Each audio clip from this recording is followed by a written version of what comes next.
6 mois, je vous ai présenté tout mon matériel de magie. Aujourd'hui, je vous présente ma mallette de magie, ma sacoche de magie, comme vous voulez. Je vais essayer de vous expliquer pour quelles raisons je prends tel accessoire, tel tour, etc. Commençons sans plus tarder. Déjà, la mallette. C'est une mallette de magie de TCC, très pratique pour ranger ses accessoires et avec des délimitations qu'on peut enlever, mettre, etc. Ensuite, le plus intéressant, ce qu'il y a à l'intérieur. Dans la pochette du haut, on peut retrouver le gimmick Turbo Stick de Richard Saunders. J'ai 2 Velleda, un noir et un rouge. J'utilise la routine classique, donc avec les croix qui disparaissent, apparaissent, se téléportent, etc. Le Velleda rouge, donc pour la routine des balles en mousse, où au lieu que ça soit des croix, c'est des ronds rouges. Et à la fin, on fait apparaître des balles en mousse. Ensuite, nous avons un tour de mentalisme. Donc le spectateur va piocher parmi une de ses cartes. Je vais lire dans ses pensées. Et à la fin, j'aurai écrit donc sur une ardoise, un bout de papier, le nombre qu'il a pioché. Un tour de mentalisme très sympa et très fort quand il est bien maîtrisé. Ensuite, un Sharpie classique pour faire signer des cartes, faire un dessin, etc.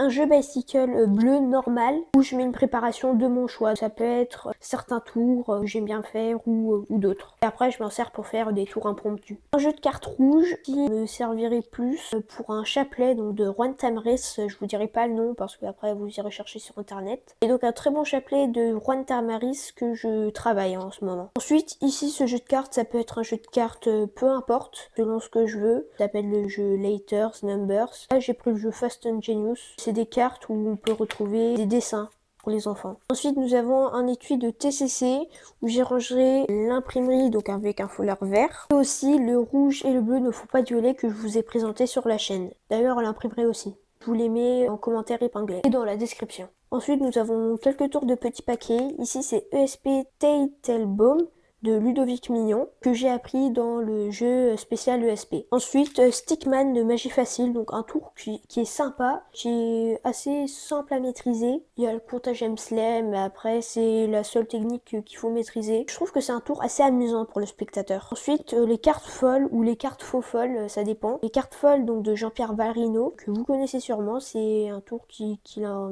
inventé, qui est super fluide, très joli je trouve. Il y a aussi les cartes faux folles, après c'est un nom. Donc les cartes folles mais avec le Rumba Count, donc toujours de Jean-Pierre Vallarino. Ensuite un tour de cartes ESP très visuel. On va changer les étoiles en carré rouge, en rond bleu, etc. Pour continuer, on a le jeu de cartes biseauté qui sert à faire plusieurs routines. Peut-être que je vous en ferai à l'avenir. Le jeu Svengali de Bernard Billis. Je m'en sers pour faire une routine où une carte se téléporte à plusieurs endroits de la pièce. Tour très intéressant où la carte elle va dans des endroits de plus en plus improbables. Ensuite My Power Deck de Jordan Victorien, un jeu marqué qui a plein de possibilités et qui est très accessible au début de la magie. Pour finir, le jeu Invisible. Le spectateur pense à une carte, il l'a dit, et la carte à laquelle il pensait était face en bas dans le jeu. Un tour très puissant et très rapide. Parfait si on veut engager un spectacle sur le mentalisme, c'est très puissant, très fort et direct. Ensuite, nous avons les anneaux chinois classiques. Je suis en train de m'entraîner dessus, mais c'est un tour très intéressant. Ensuite, j'ai une boîte qu'on peut trouver dans des supermarchés et tout,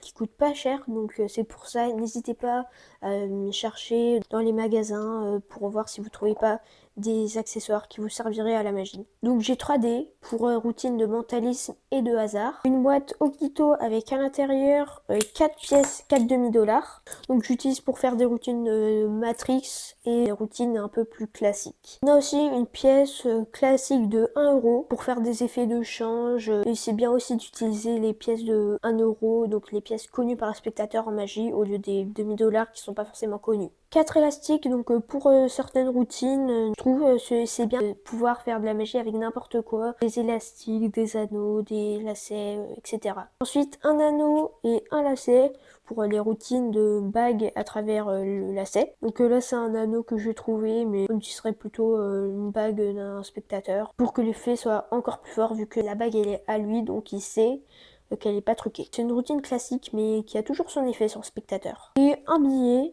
donc qui peut toujours servir pour certaines routines. Et pour une routine d'élastique, on prend un billet et on le pince et le billet il descend petit à petit. Donc je trouve ça intéressant d'utiliser un billet plutôt qu'un bout de papier. On continue avec un foulard pour certaines routines. C'est bien pour une routine de bague et lacets, j'utilise surtout, mais ça peut servir dans d'autres routines plutôt intéressantes. The Mind Extreme pour certaines routines de compatibilité. Donc on a un jeu rouge et un jeu blanc.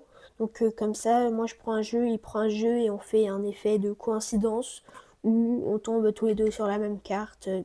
Donc au lieu d'utiliser des cartes classiques, je trouve que c'est plus intéressant d'utiliser ces cartes-là. Ensuite ici, on a la canne à apparition, donc je peux pas vous la montrer, vu que c'est un gimmick. C'est de base, c'est un foulard et une canne apparaît. Nous pouvons retrouver donc les gobelets et les muscats, donc un tour super classique, mais qui a toujours son effet que j'adore faire. Combiné au Shop Cup, on peut faire plein de routines super intéressantes. Et pour finir, les balles en mousse, donc pour des routines classiques ou pour tout simplement turbo stick, donc un tour très visuel, très accrocheur. Si tu as envie que je te présente avec plus de détails certains accessoires, n'hésite pas à me demander en commentaire. N'oublie pas de liker, de t'abonner. Et nous, on se dit à la prochaine.